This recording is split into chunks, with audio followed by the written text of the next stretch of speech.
r/datingoverforty.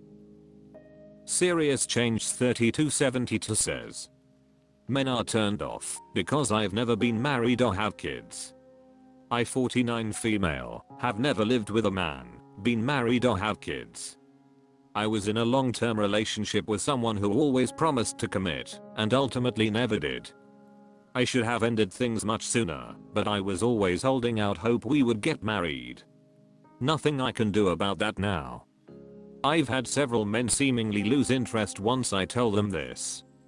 I had one guy really questioned me about it and thought I must be lying about my past relationships or figured I was hiding a divorce. I guess the issue is they assume something must be wrong with me. How do I respond to this? Undrunk Panda says, there are plenty of men that see not having a kid or ex-husbands as a plus. Date those guys. Respond to that comment by moving on to the next one. Alternative_act 9105 says, I second this. I'm an empty nester now and would definitively be okay with dating a woman that was never married or had children. We are out there, just keep looking and you will eventually find someone who doesn't care. Jedicha says, met someone 6 months ago, both of us had no prior marriages and no kids. Neither of us had even lived with another, so there's definitely a lack of baggage, but also more of a learning experience for both of us. Ordinary_world 4519 says, 8/10 men I went on dates with so far thought it was a pro I didn't have kids and didn't really care about me never being married. I couldn't care less about the few who did mind. I'd never tell anyone that I was hoping for marriage and my ex wouldn't commit though, if I were you. At least not until I'm in a stable relationship with someone. You've already wasted your past on your ex. Don't let him ruin your future prospects by bringing him up in a way that gives off insecure vibes, as if him not marrying you was in any way your fault. Queen Recipe says, women feel compelled at job interviews and dates to kind of out their worst foot forward. You never hear a guy say I was stringing my ex along for years thinking something better would come along. They just say it didn't work out. Say that you never found the right person to marry. Miss O'Shea Alt says, and some men did not want to date me because I had a kid. People have their own criteria for picking partners, even when it doesn't make sense to us. Just move on, and if someone is making you feel uncomfortable, move on quickly. You don't have to subject yourself to interrogation. West Coast Thing says, I'm a man close to your age. I wouldn't think twice about it. In fact, I'd see it a plus, since there's way less chance of baggage that comes with divorces, co-parenting, exes, new partners, etc. r/datingoverforty. Superb_mountain_9488 says, emotional fianc. I've been with my fianc for over 2 years and we live together. At first he presented himself as having worked through any trauma from his past. We even went to see a couples therapist before moving in together. It all seemed on a good path.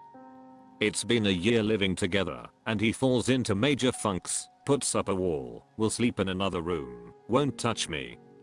I ask him about it and he says it's not me. That has dealing with something internal.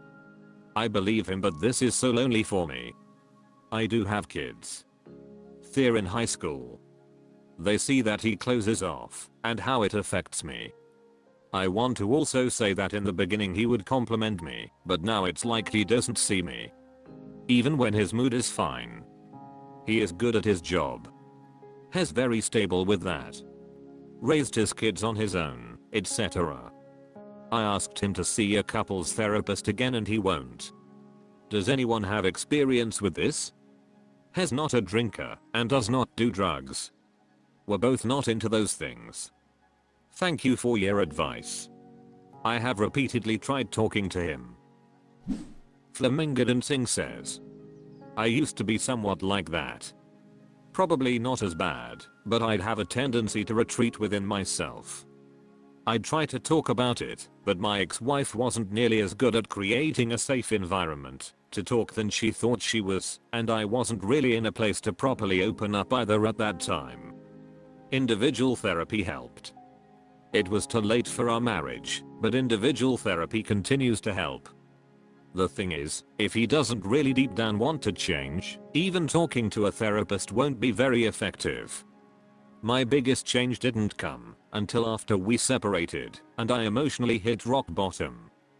That experience forced me to very quickly reevaluate everything and changed my whole mindset in a span of a few days. And his kind of behavior is 100% unacceptable in a relationship. Just in case you ever question your reaction, you have every right to be bothered by it, and I'm sure, if he doesn't work to correct it, it'll erode your relationship as it goes on. 40 Muppet says, does he have any therapy for himself? As in not couples therapy. Sagaphonex1139 says, the thing is, to have any kind of lasting or meaningful relationship, the consistent pattern required of both people is to lean into each other when things are difficult. Does this mean every time? No. About every problem, whether personal or couple based, financial or otherwise? Of course not. But more often? Yes. Frequently? Yes.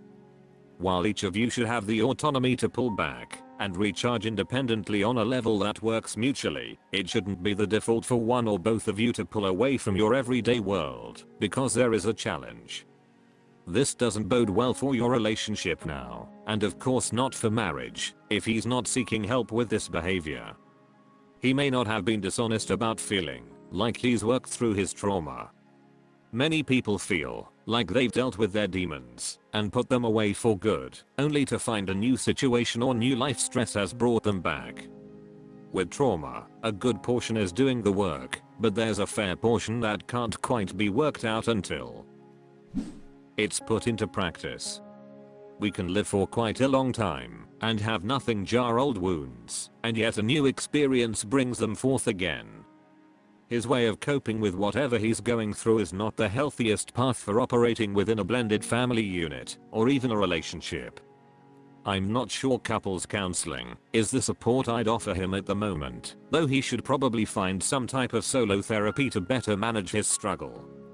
If it were me, I would need him to collaborate with me more on navigating what's bothering him and/or seek therapy. His choice to cut the world and you off until he feels better will become the default coping pattern, if it's not already. In my experience, this pattern was tough to manage, since his going through his struggles weren't him being loud or angry or abusive, but his withdrawal from our family would border on a silent treatment type of vibe, which brought its own level of pain for not only him, but myself and the kids as well. At one point I would marvel at how we never fought, but then came to realize how unhealthy that was too. You mentioned feeling like he doesn't see me, and in my scenario, this feeling was present, but secondary in my mind to trying to help him feel better. It took me a long time to see that when he felt good, he was present and communicative, funny, and complimentary, exchanged conversation and anecdotes about our day, etc. But when he withdrew, everything went with him, even though he was just a room away. Partnership, support, collaboration, and yes, seeing me.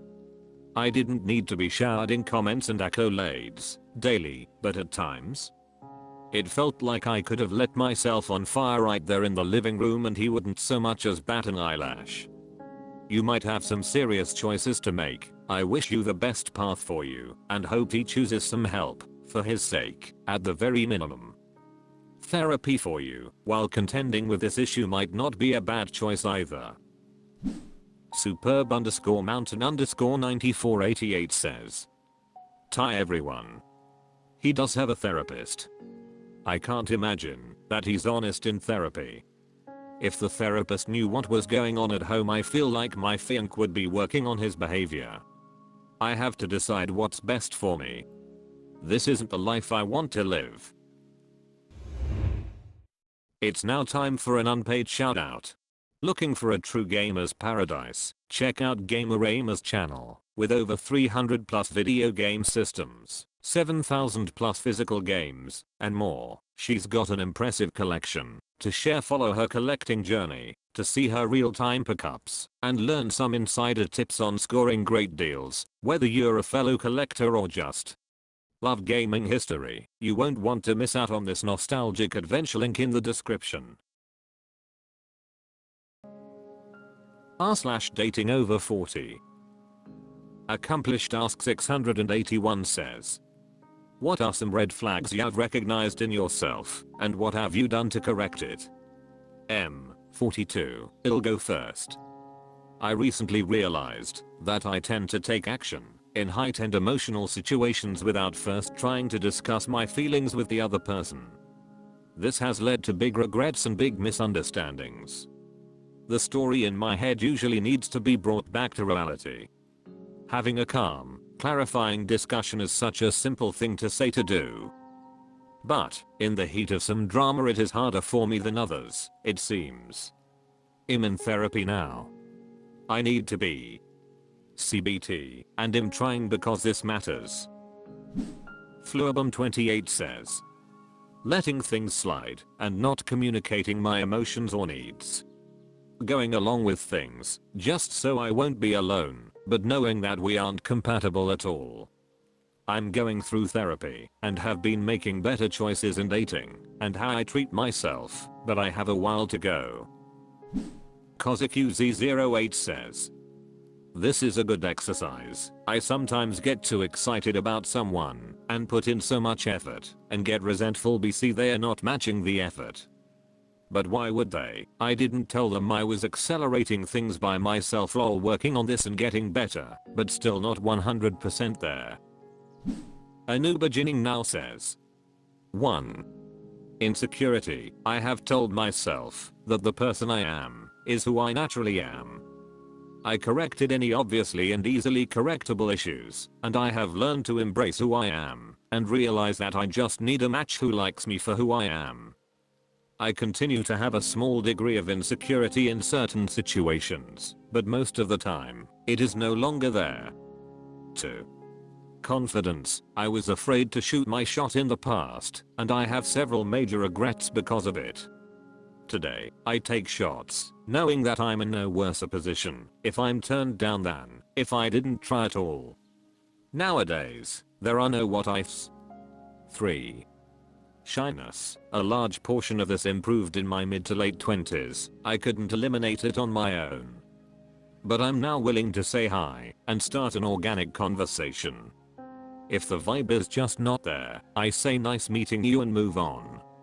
I don't worry about rejection nearly as much as I did. I also let myself speak more freely, not clamming up as I used to. I'm still not nearly the life of the party, and I'm still reserved, but I'm a good conversationalist in the right situation. Lotus Blossom 79 says, in the past, putting my emotional state and feelings in someone else's lap. It is my responsibility solely. Also, communicating in a healthy way that doesn't label, name call, use sarcasm, bring up the past, make static generalizations, and not go silent. I've learned to state what I observe, explain how it feels, ask for something different from them, and then get their perspective.